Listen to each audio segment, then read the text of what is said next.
ये हमारे पास एक ऐसा एंटीक जग है, पानी के लिए भी इस्तेमाल होता था और खाने पीने के लिए बर्तन भी बन सकता है। अभी मैं इसको बर्तन बना के आपको दिखाता हूँ। तो आप इसमें जो है ना खा पी भी सकते हो। अगर पानी का जरूरत पड़ा तो इसको इस तरह बंद करो तो ये जग बन गया। इसमें जो खाना बनता था वो लजीज भी होता था और बीमारियों से भी महफूज होता था।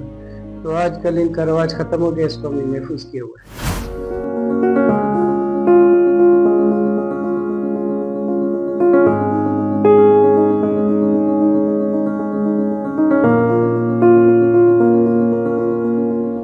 ये बादशाहों के दौर में इनको एक मुल्क से दूसरे मुल्क के बादशाह को पैगाम जाते यहाँ से खुलता था, इसके अंदर चमड़े का पैगाम लिख के भेजते थे और यहाँ रेशमी का धागा इनका होता। धागा तो नहीं है। ये ताज कंपनी हमारे पाकिस्तान में भी था। उस ताज कंपनी का पत्ती का नाम था रैचब्रू। उस पर ताज का निशान बना हुआ था। आज भी ये पत्ती हमारे पास महफूज है। तकरीबन इसको 70 साल हुए हैं। ये ताज कंपनी का मोहर भी लगा हुआ है और पत्ती भी महफूज है। इसमें महक आता है। उस जमाने का पत्ती अभी तक महफूज है। तकरीबन तमाम मुल्क के डाक, हत्ता कि इसमें पाकिस्तानी डाक टिकट भी कुछ मौजूद हैं जिनमें 1 पैसा, 2 पैसा, 3 पैसा, पूरे वर्ल्ड के टिकट इसके अंदर है।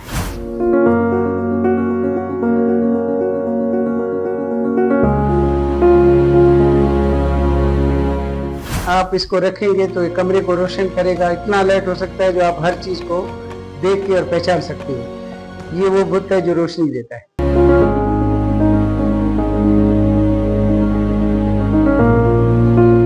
और जहाँ जो पानी के चश्मे होते थे अंदर अंडरग्राउंड, उनकी सफाई के लिए जाते थे तो इसमें एक ऑप्शन है, इसमें कार्बेट डालते थे, फिर पानी डाल के इसको बंद करते थे। बंद करके इधर इसका आग लगाया जाता था। जैसे ही वहाँ जो ऑक्सीजन खत्म हो गया ये बुझ जाता था। फिर इंसान समझ जाते भाई ऑक्सीजन नहीं, वो फौरन उसका जान बच जाता, वो निकल जाता। आपको लकड़ी नजर आ रहा है लकड़ी, लेकिन ये तकरीबन कहते हैं 2000 या 4000 साल पुराना है। ये हमारे बलूचिस्तान के जिला ज़ियारत के एरिए में अभी भी बहुत से तादाद में पड़े हुए हैं। ये लकड़ी था, इतने हजारों साल पड़े रहने की वजह से फॉसल बन गया।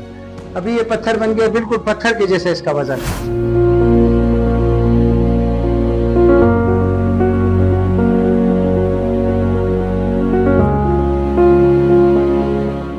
घी या मक्खन को महफूज किया जाता था। खाना बदोश आपको पता है आज इधर है तो कल कई किलोमीटर दूर वो बसेरा करते थे। तो इसमें वो अपना घी या मक्खन रखते थे। इसका मुंह को कोई कपड़ा, कोई ऐसा लकड़ी दे के बंद करते थे और ऊँट के गले में बांधते थे ताकि ये हिले नहीं और डुले ना।